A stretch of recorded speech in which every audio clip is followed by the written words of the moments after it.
Please give us a brief background on your education and what you do.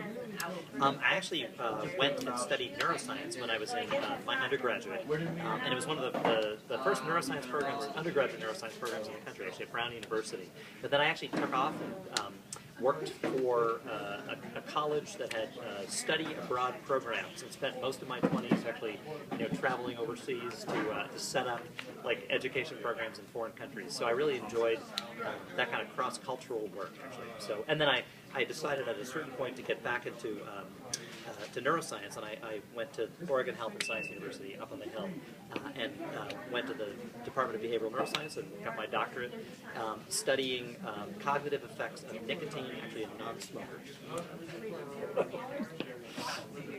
Can you briefly explain the program and what it entails? So what we're doing here is, part of what I did was when I went to graduate school, I actually had my first child actually right when I was about to defend, and so that sort of takes you out of the whole postgraduate and research kind of endeavor or effort, actually, and it sort of sets you back in terms of pursuing sort of a research career. But what I did while my children, and I have two boys, were young, is I actually would teach classes. And I started teaching classes at Portland State University, for example, and also at Washington State University in Vancouver.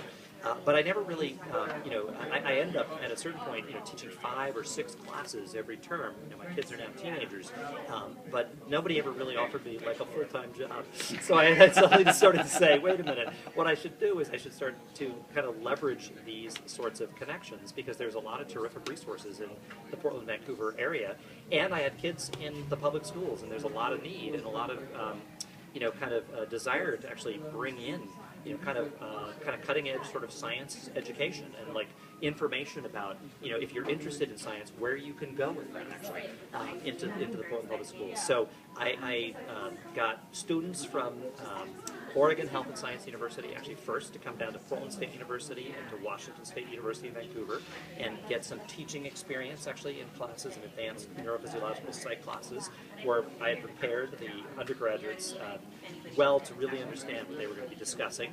And that was a terrifically enjoyable and beneficial sort of experience, because the OHSU students actually got some teaching experience. OHSU doesn't have an associated undergraduate institution, so they don't get a lot of opportunities to teach.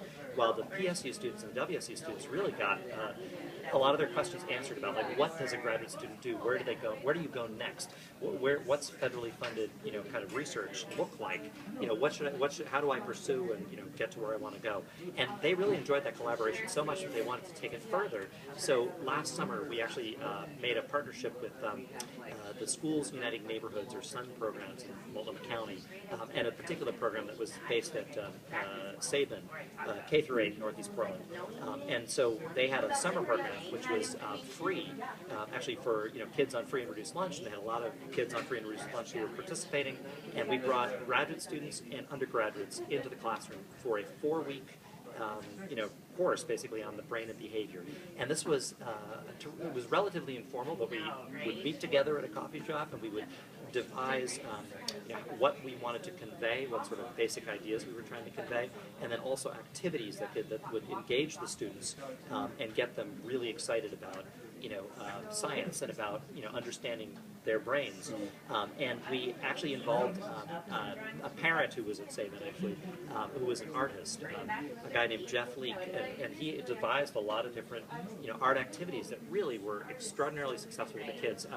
We discovered how engaging in sort of creative art projects really motivated kids, and also it extended the outreach that we were engaged in further, because they would create these extraordinary objects. I mean, we had beautiful sort of clay cerebrums that were painted, and they could tell you what each of the lobes did, for example, and they would take them home to family and to friends, and they would just have the parents would actually contact us and say, wow, my kid did this amazing, object, we have it on our mantle, and I've learned about the brain from him or her, and it was really, it was an extraordinary experience. So I went to the neuroscience conference in San Diego, and I talked to folks from the National Science Foundation, and they were very excited about this project because they liked the idea that we were involving students at multiple age groups. So we went from middle school, to college, to graduate school. So it connected everybody. So they sort of saw what the progress was in terms of where you, if you were excited about this stuff in middle school,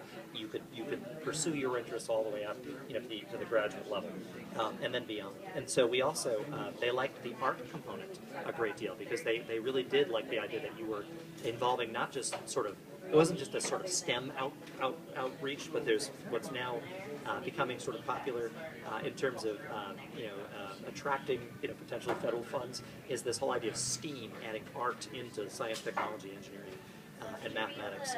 And then in addition, they like the interstate aspect of it as well because they're the federal government, and the fact that you were involving students from Washington State University along with students from PSU and OHSU was terrific too. So this summer they told me that we needed to ramp it up in the following ways. To first, expand the program. So we have 3 sites this summer.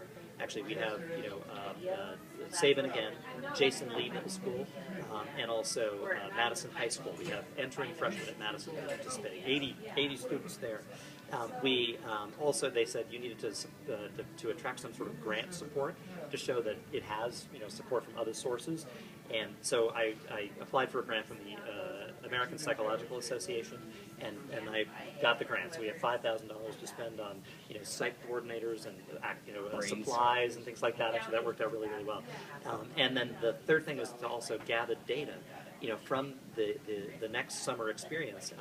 And so we're in the process now putting together assessments that look at student progress in terms of what are called performance expectations, which are required by, you're required to meet these performance expectations as part of what are called the next generation science standards that's being pushed by the federal government. And Oregon has adopted those standards, and so has Washington. Only one school district so far in Oregon is actually participating in actually implementing these standards, and that's Hillsborough. But at the same time, we're going to be assessing some of those basic performance expectations, like students should come away from our program with an understanding of structure, underlying function, and they should also come away with an understanding that there's change with experience over time, and an understanding of information processing as a result of information flow through neural networks, etc.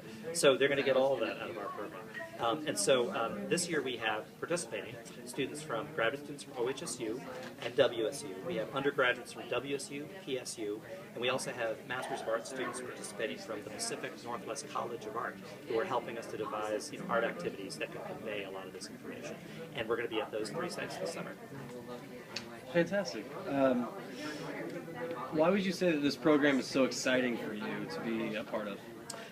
I really like teaching. I like actually the sort of creative nature of teaching and the service aspect of teaching too.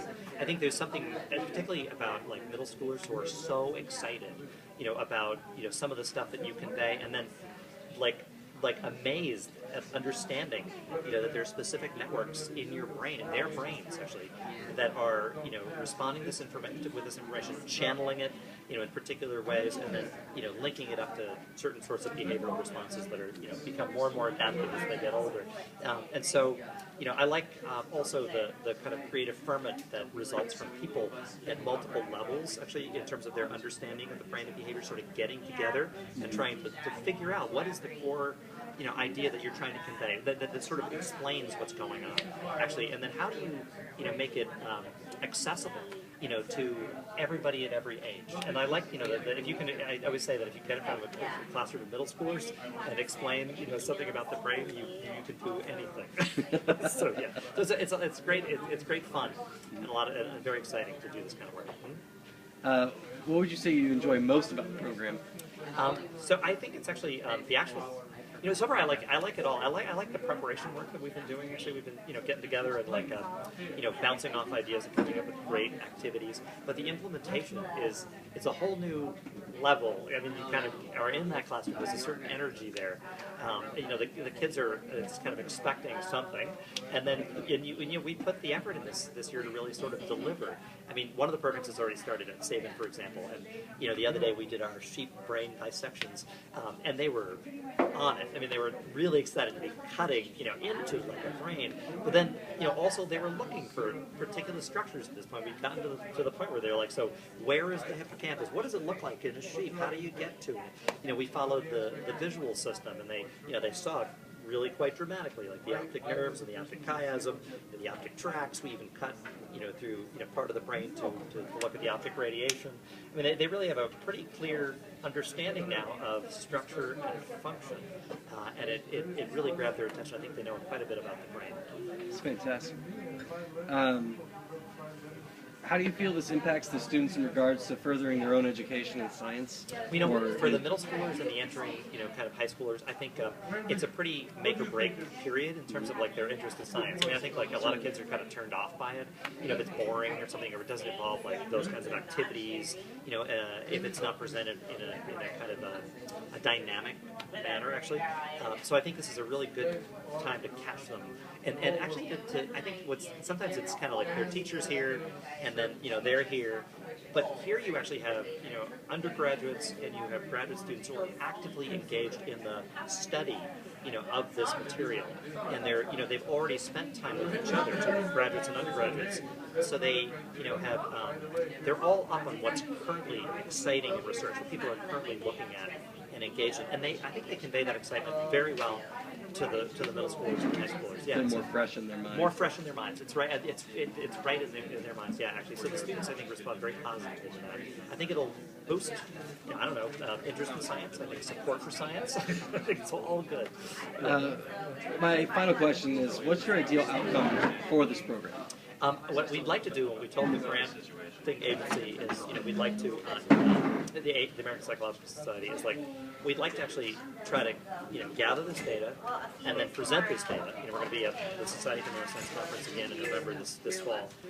But then actually use this data and use this model that seemed to excite the National Science Foundation so much as the basis for a grant application to try to get, just try to expand it, to more schools actually, to involve more students from both OHSU, maybe the neuroscience department up there as well, the behavioral neuroscience department, maybe other institutions in the area actually could participate, more undergraduate students, and more Portland Public Schools sites actually. I think it's a positive, good model actually that could be used to really bring together people at multiple levels of investigation in terms of their science careers or education, to try to build more out of it. I mean, actually by getting people together to convey this information. Sure. Yeah.